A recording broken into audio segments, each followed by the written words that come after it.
Le PPAB, Programme participatif d'amélioration des bidonvilles. The developing countries around the world have experienced rapid urbanization for decades. Combined with an increase in urban poverty, a chronic shortage of adequate housing, ineffective and inappropriate urban policies, a large number of citizens have had no other options to satisfy their housing needs in the slums harmful to their health. In Cameroon, the authorities are aware and know the challenges. Les villes camerounaises se caractérisent par une forte croissance économique et surtout démographique. Les villes camerounaises ont connu un taux d'urbanisation très rapide. Nous sommes passés de 28% en 1976 à près de 48%, n'est-ce pas, en 2005. Depuis 2010, n'est-ce pas, selon le recensement de la population qui a eu lieu en 2005, nous sommes à peu près à 52%. Et ces villes-là, n'est-ce pas, connaissent beaucoup de problèmes au niveau de l'occupation de l'espace urbain et au niveau surtout de la mobilité urbaine et au niveau du désordre urbain. The aim of PPAB is to contribute to the improvement of the living conditions of the poor in urban areas and especially to contribute to the Millennium Development Goal 7. This program was launched in 2008 by UN Habitat in collaboration with the group of ACP states and the financial support of the Commission of the European Union. Having started in 30 countries, PPAB has since expanded to 34 countries, among which, à la faveur, n'est-ce pas, de la reprise économique du Cameroun, pour, n'est-ce pas, être éligible à ce programme participatif d'amélioration de bidonville. Nous avons été écoutés et nous avons été donc éligibles pour 3 communes.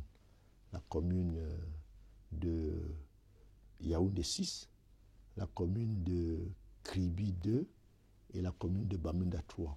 The PPAB is primarily designed for the poor slum dwellers who tell here some of their problems. Nous avons 4 problèmes de base qu'il faut, à mon avis, résoudre. Le problème de route déjà, parce que quand il y a la route, le développement suit. Le problème de santé, si nous avons accès aux structures sanitaires de qualité, je crois que tout le monde se portera bien.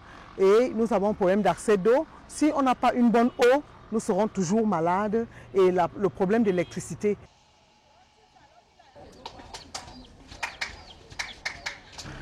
Il y a le problème de voirie.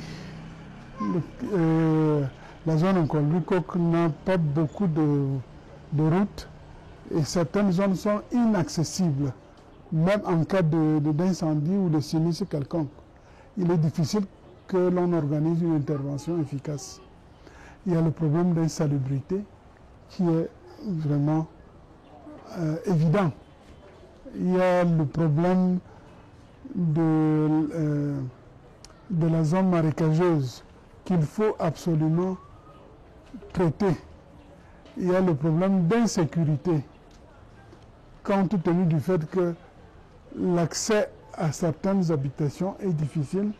Les bandits se glissent facilement entre les cases et commettent toutes sortes de méfaits. Il y a le problème de l'électrification, vous voyez les fils passent partout. Il y a le problème d'eau. Bon, voilà en gros les problèmes. Il y a qui sont enveloppés par le problème de misère générale. C'était un quartier misérable.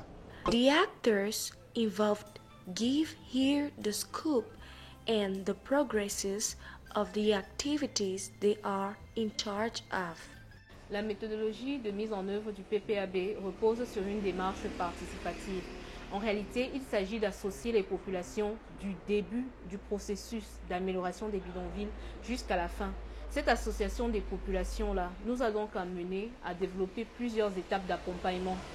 La première étape a consisté en des réunions d'information et des réunions de sensibilisation des populations. L'étape suivante, qui est l'étape des enquêtes ménages, dites aussi enquêtes qualitatives, nous a permis d'étudier en profondeur les caractéristiques du bidonville et les conditions de vie des populations. Nous nous sommes donc intéressés à plusieurs informations comme leurs revenus, leur niveau de vie.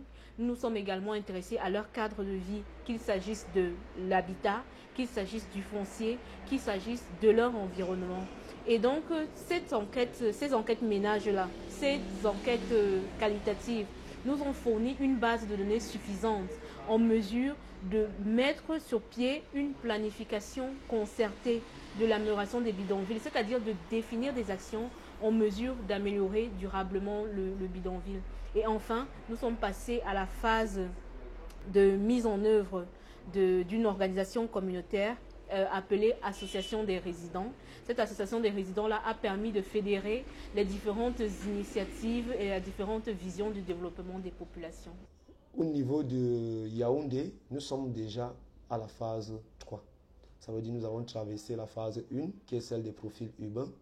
Nous avons passé la phase 2, qui était celle du diagnostic, de l'identification des actions, l'élaboration du plan d'action, pour voir qu'est-ce qu'il faut faire pour améliorer, quelles sont les actions à mener pour améliorer les conditions de vie des populations dans l'île d'Nkolbeko.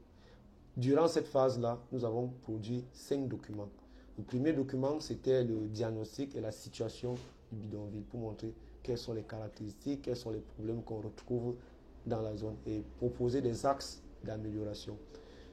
Le deuxième document, deuxième produit, abordait quant à lui les aspects réglementaires et normatifs qui régissent l'urbanisme au Cameroun et la gestion foncière en particulier aussi.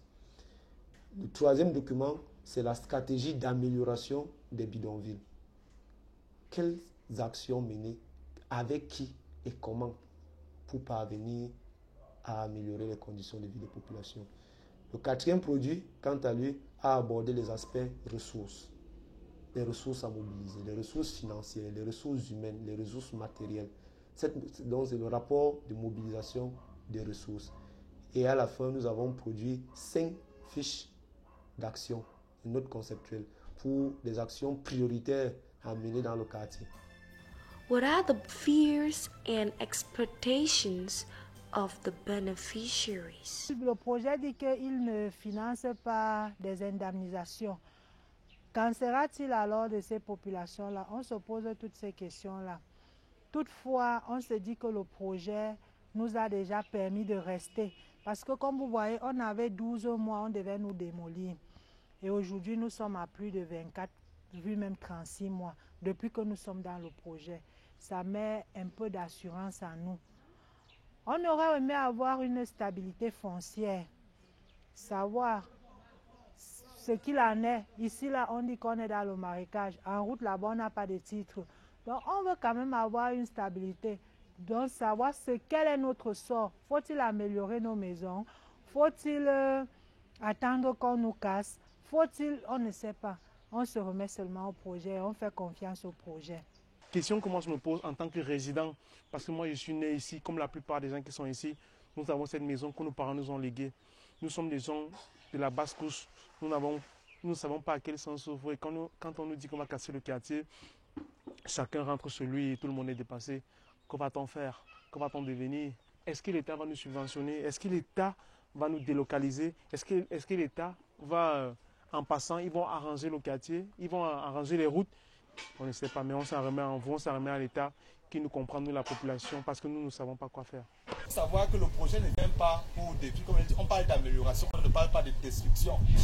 Le PPAB, ce n'est pas le parti des personnes à bannir, à chasser du quartier, mais le PPAB, c'est un programme. Et le programme, c'est quoi? C'est un ensemble de projets. The authority in charge of urban management reassures. Je dois d'abord féliciter, n'est-ce pas, les habitants qui ont compris le bien fondé de cette opération, de ce programme, qui est un programme participatif. Le gouvernement a pris, n'est-ce pas, à sa juste valeur, cette adhésion. Et nous voulons leur dire que nous sommes déjà à la phase 3 et que les fruits vont bientôt être mûrs. Et nous pensons qu'avec l'Union européenne, nous allons pouvoir mettre en œuvre, n'est-ce pas, ce programme par la réalisation des plans qu'eux-mêmes ils ont élaborés et par également la réalisation des projets. Et ces projets, c'est pour le développement d'abord de l'homme, le développement des habitants et surtout pour améliorer le cadre de vie. PPAB in Cameroon, a framework for dialogue and multi-actors action, government, regional and local authorities, civil society, and beneficiaries. A multi-axial partnership with slum populations will gather around the PPAB the finest fruits. Fruits of multilateral cooperation, Cameroon, UN, Habitat, and the European Union.